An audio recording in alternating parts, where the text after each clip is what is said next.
Hi everybody, I'm Bree the Plant Lady, checking in with a native garden tour right here from Fuquay-Varina, North Carolina. I'm starting here in the part sun border that I think is my favorite place on the property. I have been running sprinklers because it's excessively dry, but all of these, quote, full sun perennials are doing so much better in this part shade condition. I just can't stress that enough, that if you're growing natives in North Carolina or really anywhere in the Southeast, if the label says full sun, put it in part shade. But let me give you an up-close view of everything that I have growing over here, and I hope that you will enjoy it.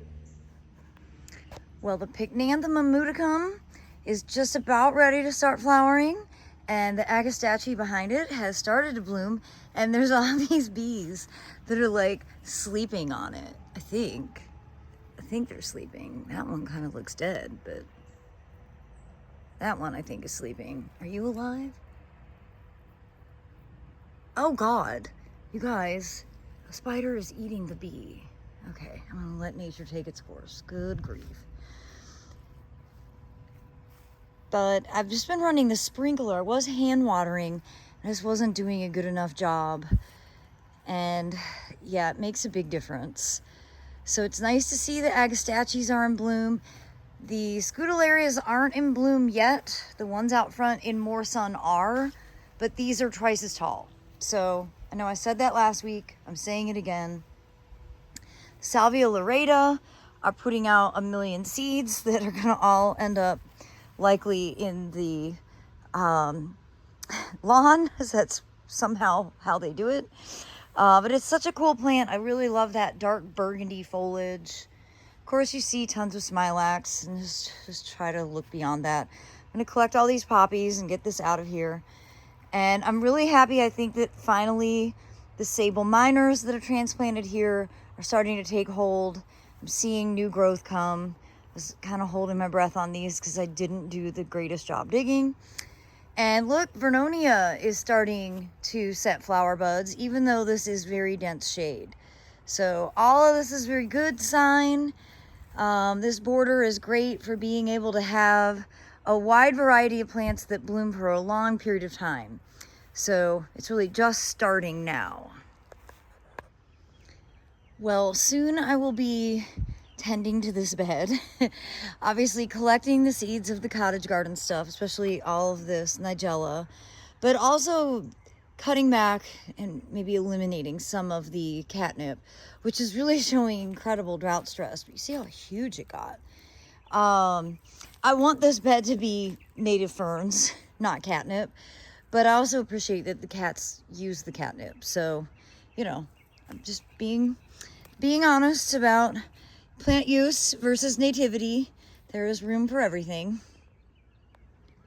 Well, collecting that kohlrabi I was supposed to do, but I think I'm gonna wait until I get home, and then more of it will be truly ripe. And then hopefully by the time I get home, all of this baptisia seed will also be ripe, and then I can do a little cutback.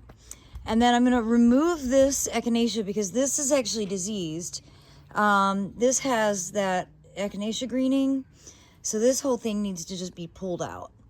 And if I had a wheelbarrow, I would do it right now. I will do that today. You can see here that the scutellaria out here in full sun is in bloom, and it looks awesome. And of course all the different echinaceas, which at this stage I think are mostly seedlings of various colors. And the gaillardia is still blooming nicely. Salvia leucantha is starting to bloom. And I have just a couple of more poppies to harvest out of here. So I'm gonna do a little maintenance on this tonight. And the orangium are looking good. The Asclepias that I planted a few weeks ago I think are finally starting to take hold. And some of the other salvias that may or may not be native, but pollinators love them. You see how enormous the silphium has gotten. And that'll get a bit bigger, although I don't know, with as dry as we are, it may not get to its normal size. And then the liatris are about to bloom. Obviously they should have been planted deeper in the bed. They're not a good front of the border plant because they have this bizarre habit, but that's okay. I'm gonna probably use these as cut flowers, the ones that are kind of looking like they're not upright. And well, overall, the pollinator pocket bed, it could use some love. I'm gonna do that, and I think I'll be able to whip it into shape and make it look good again. Well, this border is starting to really fill up and get colorful, which is exciting. The Monarda has just opened this week, and this Pycnanthemum is starting to bloom. Of course, the Rudbeckia maximas are in flower, and I just love those so much. The sea oats, river oats are starting to bloom there. That's a plant that be cautious of because it seeds abundantly. So actually last year was really good about harvesting the seed pods, and I used them in the dried arrangement that we used for David Sabio's Celebration of Life, and they were really pretty, spray painted silver. But I wouldn't let them go to seed. So if you really want to prevent them from becoming invasive, cut the flowers off when they're small, and then you have no potential for seed to do what it does.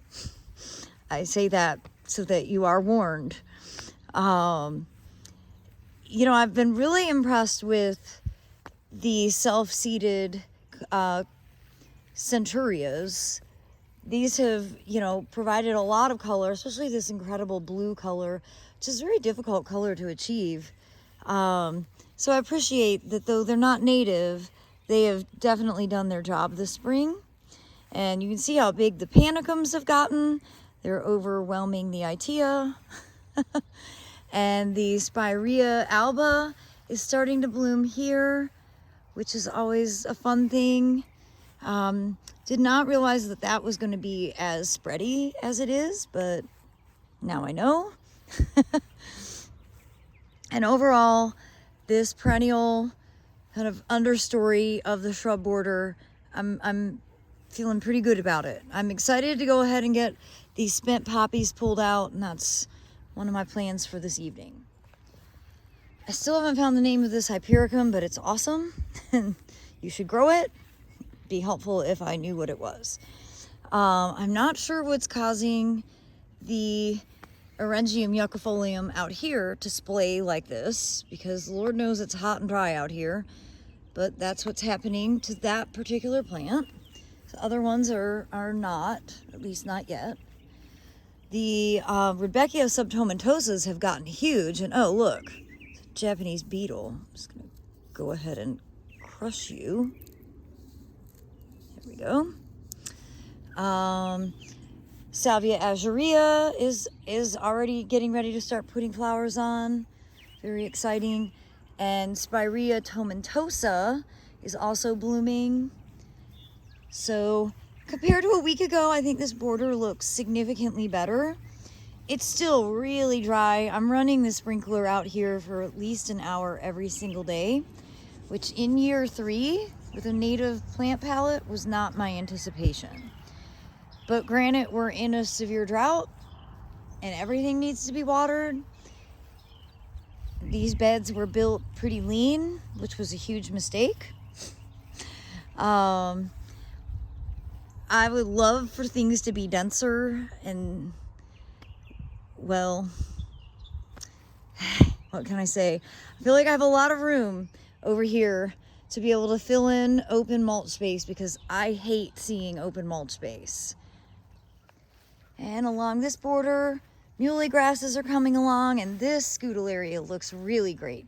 So this gets more sun than in the rear border, but less sun than the one in the driveway. And I think it looks the best. So again, those nuances can be difficult to figure out in your own garden.